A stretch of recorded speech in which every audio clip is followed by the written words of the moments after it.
बिस्मिल्लाहिर्रहमानिर्रहीम। अस्सलाम वालेकुम to all my dear student.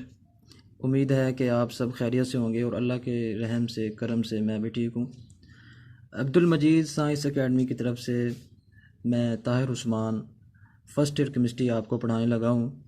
First year chemistry का जो पहला चैप्टर है वो है बेसिक कंसेप्ट, और आज हमारा जो है वो पहला लेक्चर है। अपने बारे में मैं आपको बताता चलूँ कि ताहिर उस्मान मेरा नाम है और मैंने एमएससी केमिस्ट्री की हुई है। फ़िज़िकल केमिस्ट्री मेरा मेजर सब्जेक्ट है और बहाउद्दीन ज़की यूनिवर्सिटी मुल्तान से मैंने मास्टर किया है।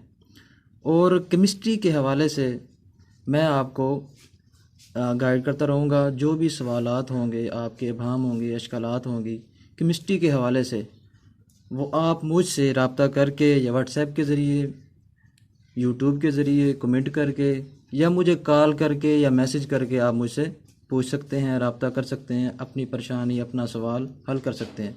जो मेरा नंबर है वो 0304 00 78 216, ये मेरा नंबर है। इस नंबर पे आप मुझे व्हाट्सएप भी कर सकते हैं, कॉल भी कर सकते हैं और मैसेज भी कर सकते हैं।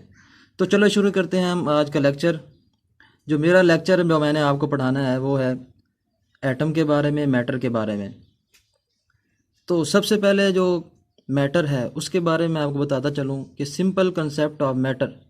मैटर का सादा सा कंसेप्ट क्या है जो आपने 9th 10th में पढ़ा है, उस बारे में आपसे थोड़ा सा बात कर लेता हूँ। जो आपने पढ़ा है मैटर जो होता है वो क्या होता है। मैटर जो है वो सिंपली हम ये कहते हैं एनीथिंग, कोई भी चीज़ which have mass and occupy space. जो मास रखती हो, वज़न घेरती हो, वो कहलाती है मैटर, जो आपको पता होगा। ये सिंपल सा कंसेप्ट है। हम इस दुनिया जहाँ में रहते हैं, हम इर्द गिर्द देखते हैं, हम जहाँ बैठे हैं, हमने कपड़े पहने हुए हैं, सर पे कोई कैप ली हुई है, ठीक है, हाथ में पेंसिल है, मैं आपको पढ़ा रहा हूँ, ठीक है। तो हम जिस चीज़ पे नज़र दौड़ाते हैं, हमें वो नज़र आ रही है, तो हम जब उसका देखते हैं कि भाई इसका मास है, हम से देखते हैं मैंने पेंसिल ली हुई है तो इसका मैं वज़न करता हूँ तो इसका मास है अल्टीमेटली, तो मैं कहता हूँ ये मैटर है। ऐसे ही मैं देखता हूँ कि क्या वो वज़न घेरती है, हाँ जी वज़न भी घेरती है, तो वो मैटर हो जाएगी। तो इसका मतलब ये है कि हर वो चीज़ जो मास रखती हो, वज़न घेरती हो, ठीक है, जगह रखती हो, जगह घेरती हो, तो वो क्या कहलाती है, मैटर। अब मैटर की जो केमिस्ट्री के अंदर जो उसकी टाइप्स हैं वो दो तरह के मैटर होते हैं। नंबर 1 मिक्सचर होता है, नंबर 2 सब्सटेंस होता है। जो मिक्सचर होता है उसको कहते हैं unpure form of matter. Mixture होती है अनप्योर फॉर्म ऑफ मैटर। तो दूसरे नंबर पे सब्सटेंस, जिसको मैं दूसरे नंबर दे रहा हूँ, वो उसकी तारीफ ये है कि प्योर फॉर्म ऑफ मैटर। अगर मादे की खालिस हालत होगी उसको हम सब्सटेंस कहेंगे, अगर ना खालिस हालत होगी तो वो बन जाएगी मिक्सचर, जो कि आपने 9th क्लास में पढ़ा होगा। जो मैं आपको रिवाइज करा रहा हूँ ताकि हम पढ़ने से पहले हमें बेसिक कंसेप्ट पता हो। उसके बाद मिक्सचर की 2 टाइप्स होती हैं, इसी तरह सब्सटेंस की भी 2 टाइप होती हैं। जो सब्सटेंस है प्योर फॉर्म ऑफ मैटर है, इसकी जो पहली टाइप है वो है एलिमेंट और दूसरी टाइप है कंपाउंड। एलिमेंट जो है उसकी तारीफ ये है, उसकी किस्म ये है, उसका मतलब ये है कि वो चीज़ जो एलिमेंट है उसमें जो एटम्स होंगे वो सारे के सारे एक तरह के होंगे, एक ही चीज़ के होंगे, सेम एटम होंगे। तो element made up of same type of atoms. Element जो बना हुआ है वो एक जैसे एटम से मिलकर बना हुआ है, तो ये उसकी तारीफ है। दूसरे दूसरे जो साइड पे है कंपाउंड। कंपाउंड क्या होता है, कंपाउंड वो होता है जो डिफरेंट टाइप ऑफ एटम से मिलकर बने।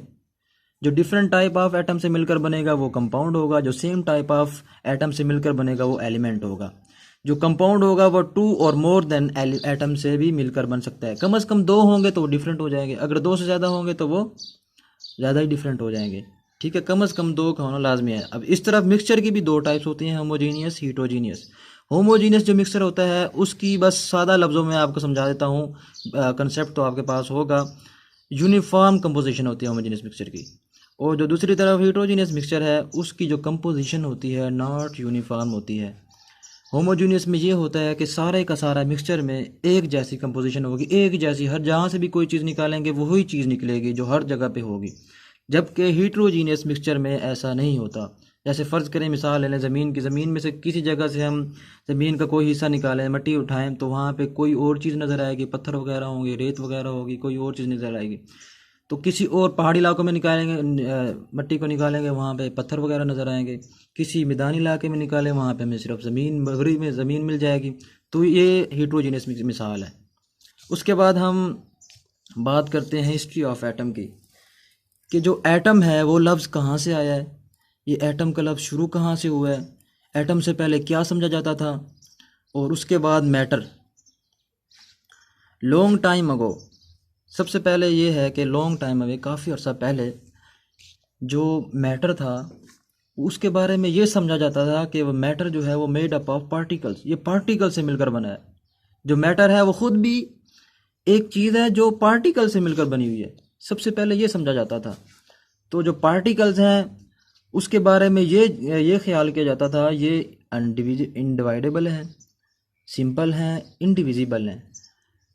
अनडिवाइडेबल का मतलब है तकसीम ना होने वाले हैं, सिंपल का मतलब है सादा है, इनडिवाइजेबल का मतलब है जो तकसीम होने वाले ना हो।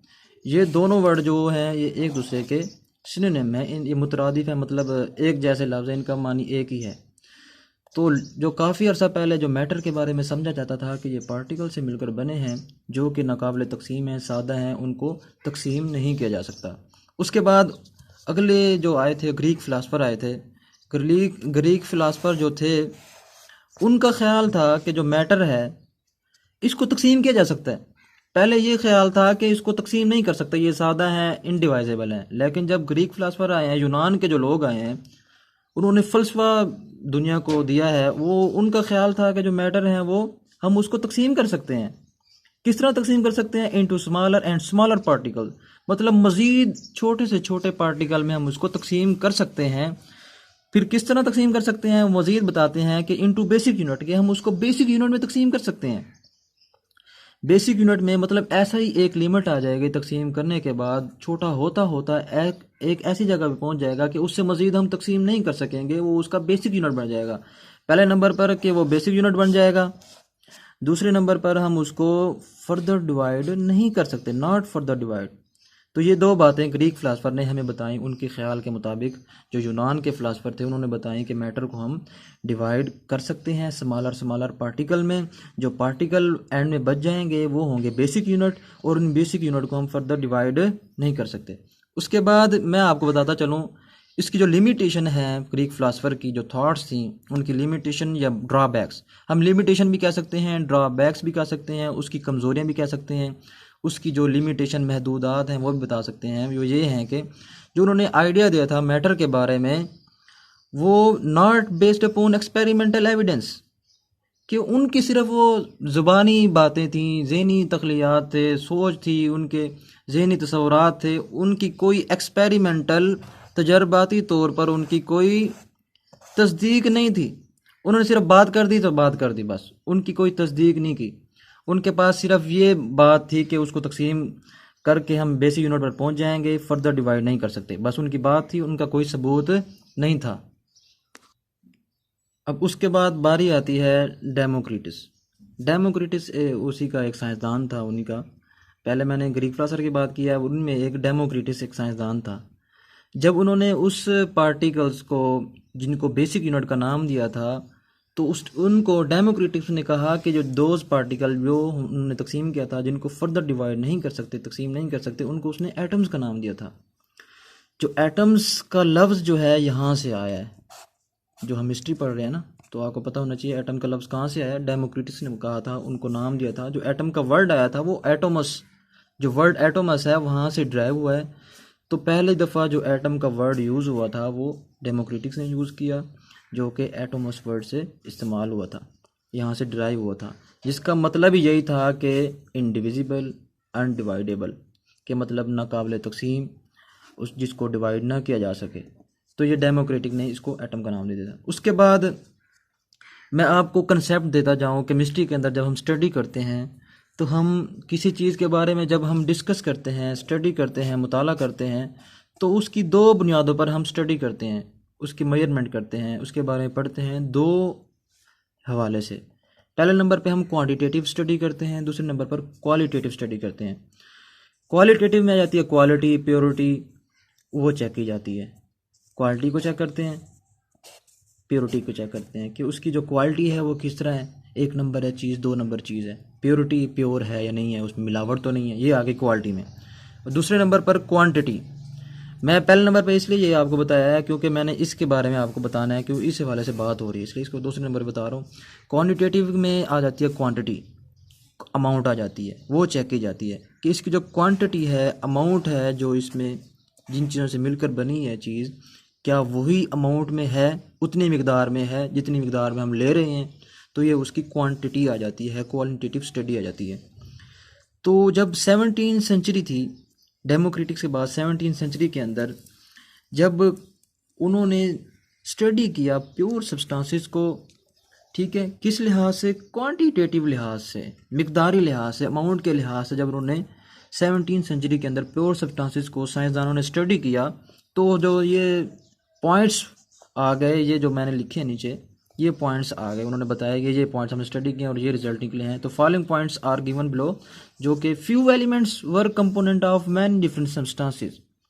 उन्होंने बताया कि चंद एलिमेंट ऐसे हैं जो कि कंपोनेंट हैं, हिस्से हैं, ऑफ मैनी डिफरेंट सब्सटेंसेस, काफ़ी सारे डिफरेंट मुख्तलिफ सब्सटेंसेस के चंद एलिमेंट हिस्से हैं। मतलब ये है कि जो डिफरेंट सब्सटेंसेस को उन्होंने स्टडी किया, डिफरेंट सब्सटेंसेस को, तो उन्होंने ये मालूम किया, ये पता चलाया कि उन सब्सटेंसेस के अंदर जो कंपोनेंट हैं, जो उसके अज्जा हैं, वो जो हैं वो चंद जो हैं एलिमेंट से मिलकर बने हैं। चंद जो एलिमेंट हैं वो इनमें पाए जाते हैं जो कि सेम है। पहले नंबर पर ये बात थी। दूसरे नंबर पर ये थी, उन्होंने ये बताया, ये स्टडी की है कि how element combine to form compound, how element combine to form compound, कि किस तरह एलिमेंट कंबाइन होते हैं और कंपाउंड बनाते हैं, किस तरह एलिमेंट आपस में मिलते हैं, उनके एटम मिलते हैं और ये कंपाउंड बना देते हैं। और उसके बाद ये स्टडी किया है कि how compound would be broken into their constituent element. Constituent का मतलब ये होता है कि उसके अज्जा, पार्टिकल्स, उसके हिस्से। तो ये उसके बाद ये स्टडी किया कि कंपाउंड को हम किस तरह ब्रोक कर सकते हैं, तोड़ सकते हैं उसके अज्जा के अंदर। उम्मीद है कि आपको यहाँ तक लेक्चर समझ आ गया होगा। पहला लेक्चर थोड़ा डिटेल में इसलिए चला गया कि इसमें आपको बेसिक कंसेप्ट समझाने थे, जो आपने 9th 10th में चीज़ें पढ़ ली हैं, मैटर के बारे में, एटम के बारे में, सब्सटेंस के बारे में, मिक्सचर के बारे में। तो मैंने कहा है कि आपको डिटेल में बता दूं ताकि आपको समझ आ जाए। और आखिर में ये मैं आपसे कहता चलूँ कि जो मैंने आपको वीडियो बनाई है, अगर आपको कोई भी सवाल है तो आप मुझसे रब्ता कर सकते हैं, कमेंट में आप कमेंट कर सकते हैं। वीडियो को लाइक करें, सब्सक्राइब करें चैनल को, ताकि हमारी हौसला अफजाई हो। जिस तरह हम मेहनत करके आपको पढ़ा रहे हैं, ऐसे आपका भी हक बनता है कि अपने उस्ताद की हौसला अफजाई करें, ताकि हम मज़ीद अपनी मेहनतों के ज़रिए, एनर्जी के ज़रिए, वक्त के ज़रिए आपकी जो पढ़ाई है उसको जारी रख सकें। शुक्रिया।